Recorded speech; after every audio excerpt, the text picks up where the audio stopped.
En 1970 comenzó una nueva era para el transporte aéreo. La introducción del Boeing 747 abrió el mundo de la aviación a las masas. Volar era más accesible para el público, y mejor aún, también era posible volar más lejos. El Jumbo 747 era un avión sin precedentes, 2 veces y media más grande que el 707 y el DC-8. Habiendo tomado muchos conceptos de un contrato militar, el ingeniero Joe Sutter fue capaz de crear un diseño muy práctico, con una forma muy distinguible, tanto para entusiastas como el público en general, para crear un ícono cultural. De esta forma, sus operadores fueron capaces de cosechar mucho éxito. El 747 era una excelente combinación de gran capacidad, gran alcance, volar con estilo y eficiencia. Para combatir al 747, los otros dos fabricantes de Estados Unidos, Lockheed y la recién conformada McDonnell Douglas, crearon sus propias aeronaves de fuselaje ancho, el L-1011 TriStar y el DC-10 respectivamente, pero a diferencia del 747, el TriStar y el DC-10 eran más chicos, tenían 3 motores, menor alcance y capacidad. La estrategia de estos aviones era explotar un nicho del mercado que el 747 no cubría, el sector de medio a largo alcance. Para este sector, Boeing ofrecía el 707 y el 747. El primero tenía una configuración de un solo pasillo y solo podía acomodar hasta 194 pasajeros, una cifra muy baja para esta nueva era del transporte. Por otro lado, el 747 podía transportar casi 400 pasajeros, pero su enorme tamaño y consumo de combustible significaba que no tenía la flexibilidad y eficiencia para volar a ciertos destinos. También había aerolíneas que no tenían el capital para operar un 747, por eso decidieron ir por una opción intermedia, como era el L-1011 o el DC-10. En esencia, estos trijets eran más flexibles y eficientes que el 747, pero tenían mayor capacidad que el Boeing 707. Las primeras variantes del DC-10 y el L-1011 estaban diseñadas para vuelos domésticos dentro de Estados Unidos, pero al poco tiempo se empezaron a crear variantes internacionales, lo cual desafiaba el monopolio del 747. Boeing era consciente de este problema. Joe Sutter se dio cuenta de que la forma más rápida de crear un avión de pasajeros que igualara al TriStar y el DC-10 sería tomar un producto existente y modificarlo. Construir una aeronave desde cero tomaría casi una década. De esta forma, Sutter propuso una versión acortada del 747-100. El proyecto fue inicialmente anunciado como 747-SB, Short Body, pero esto dio lugar a apodos como el globo de Sutter, Sutter Balloon. Para evitar esta broma, se alteró la designación a 747SP, Special Performance. El mayor problema al que se enfrentaron Sutter y su equipo fue igualar la eficiencia de combustible de los trijets. Una de las ideas propuestas fue un diseño de 3 motores. La eliminación de un motor brindaría automáticamente una reducción del 33% de consumo de combustible, así como 7 toneladas de peso. El avión sería casi idéntico al TriStar, pero con una joroba. Aunque la idea era tentadora, implicaría un desafío de ingeniería demasiado difícil, lento y costoso. En medio de esta incertidumbre sobre el diseño, Pan Am llamó a Boeing con una solicitud. Querían una variante del 747 que fuera capaz de volar con una carga completa, sin escalas, entre Nueva York y Teherán, capital de Irán. La aeronave debería tener una menor capacidad de pasajeros, ya que los vuelos de ultra larga distancia no tenían tanta demanda como para justificar el uso de un 747 convencional. Iran Air también estaba interesada en este tipo de operaciones, así que insistieron a Boeing. Con este nuevo escenario, todo cuadraba perfectamente para el nuevo 747. puesto a que Pan Am e Iran Air querían una aeronave con menos capacidad pero mayor alcance, y Boeing no quería descuidar el nicho que había entre su 707 y 747-100, la solución fue rebanarle 14 metros al fuselaje del 747-100. En septiembre de 1973, la junta directiva dio luz verde para el desarrollo del 747SP. Pan Am realizó un pedido de 10 ejemplares y 15 más opcionales. El valor del pedido era de unos $280 millones y le dio al proyecto 747SP el impulso que necesitaba para avanzar a toda velocidad. Boeing estimó que existía un mercado para 214 aviones de este tipo y que el punto de equilibrio financiero se alcanzaría con la venta de 45 aviones.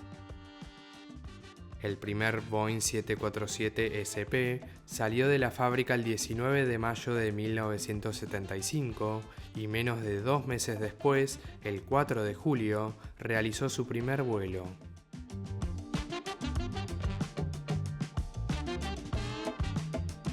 Jacques Waddell, quien había realizado el primer vuelo del Jumbo en 1969, también estaba al mando en esta ocasión. El primer vuelo duró 3 horas, en las que se realizaron pérdidas y se alcanzó una velocidad máxima de Mach 0,92, más de 600 nudos. Finalmente, el primer 747SP, Clipper Freedom, fue entregado a Pan Am y transportó pasajeros por primera vez el 25 de abril de 1976. El nuevo enlace sin escalas entre Los Ángeles y Tokio fue una primicia para la compañía. Al día siguiente, otro servicio con destino a Tokio partió del Aeropuerto Internacional JFK de Nueva York. El vuelo duró 13 horas y 30 minutos, lo que supuso una reducción de 3 horas y media y evitó la necesidad de realizar una escala para repostar en Anchorage, Alaska. Ahora veamos esta aeronave particular. El 747SP es una aeronave de fuselaje ancho destinada para vuelos de ultra larga distancia de baja densidad. Tiene una longitud de 56,3 metros, 59,6 metros de punta a punta de ala y una altura de 20 metros. Sin embargo, el 747SP no era solamente un 747-100 acortado. Para conseguir la aeronave que estamos viendo, Boeing tuvo que rediseñar secciones del fuselaje. Había 4 puertas a cada lado en lugar de 5. El diseño alar fue mejorado con alerones más chicos y flaps de una pieza.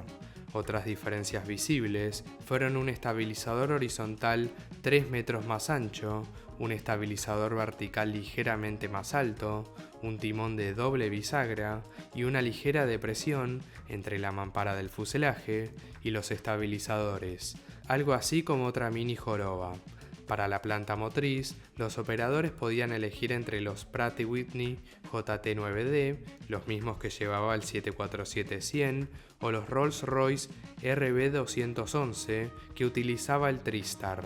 Tenía una capacidad de 330 pasajeros en una configuración de 2 clases y unos 275 pasajeros en una configuración de 3 clases, más que decente para competir con los tri-jets. En la cubierta superior y en la cabina no hubo cambios, se necesitaban 3 pilotos para operar la aeronave. Sus tanques de combustible tenían capacidad para 190.600 litros. Un 747SP, cargado hasta su peso máximo de despegue de 317.500 kilos, pesaba 20.500 kilos menos que un 747-100 o 200, pero al tener los mismos motores que un 747 clásico, por ende la misma potencia, el 747SP superó muchas de sus estimaciones iniciales. Su desempeño era asombroso. Era como una versión Ferrari del 747. El alcance era de unas impresionantes 6.650 millas náuticas o 12.320 kilómetros. De hecho, fue la aeronave de mayor alcance hasta la aparición del 747-400.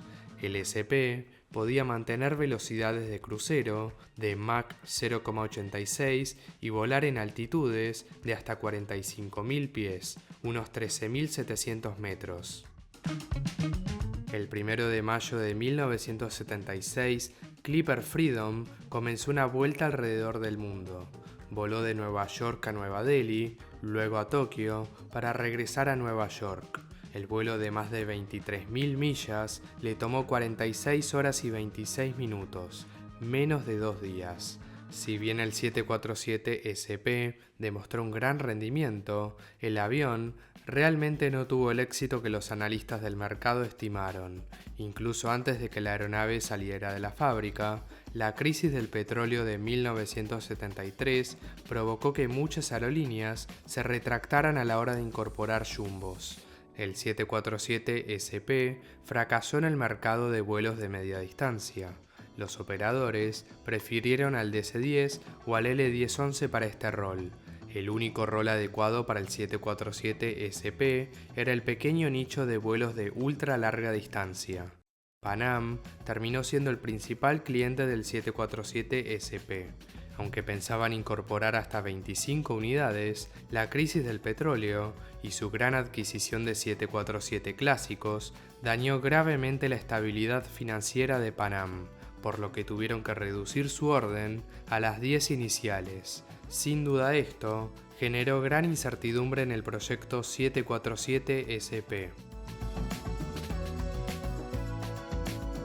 Aunque en pocas unidades, el 747 SP llegó a aerolíneas como Iran Air, Qantas, China Airlines, Korean Airlines, South African Airways, Aerolíneas Argentinas y Corsair, entre otras. El 747 SP siguió teniendo un rendimiento excepcional y estableció múltiples récords de distancia y velocidad. Sin embargo, a pesar de sus cifras sólidas, el escenario dinámico de la economía de las aerolíneas cambió rápidamente el panorama del 747 SP. Esto se debió en parte a continuas mejoras en el 747-200B, la desregulación de la industria de 1978 y el aumento de los precios del combustible en todo el mundo. Peor aún, la aparición de bimotores más eficientes, con un alcance competitivo y una capacidad de pasajeros similar a la del SP, lo volvieron irrelevante en el mercado. La cartera de pedidos del 747 SP rápidamente se redujo a cero. La última producción regular del 747 SP se entregó al gobierno iraquí el 30 de agosto de 1982 y fue el ejemplar número 44. 5 años después, Boeing acordó abrir la línea de producción del 747 SP para construir un último ejemplar para el gobierno de los Emiratos Árabes Unidos. De esta forma, Boeing fabricó el 747 SP número 45, el número exacto para que Boeing recupere su inversión inicial del proyecto, pero claramente lejos de las 214 unidades que esperaban los analistas. En los años venideros, el 747 SP se convirtió en el avión elegido por dignatarios, celebridades y jefes de estado de países como Qatar, Omán y Yemen. El 747 SP transmite la apariencia única de la fuerza y potencia del 747, pero sin la penalización de tamaño para el multimillonario que necesita encontrar un lugar para estacionar. En 2007, la NASA puso a disposición un 747 SP para montar un telescopio infrarrojo. El avión denominado SOFIA, por sus siglas en inglés, realizó centenares de vuelos. Gracias a su capacidad de volar a más de 40.000 pies de altitud, el avión podía realizar varias observaciones del espacio, dejando abajo las nubes y capas más densas de la atmósfera. SOFIA cumplió este valiosísimo rol hasta septiembre de 2022, cuando fue retirado. En 2016, el último 747 SP, perteneciente a Iran Air, realizó el último vuelo regular con pasajeros tras 40 años de servicio. Al día de hoy, solo hay 2 747 SP en servicio. ambos volando para Pratt & Whitney como plataformas de pruebas de nuevos motores. Así que si ves un 747 SP sobre tu cabeza, considérate más que afortunado.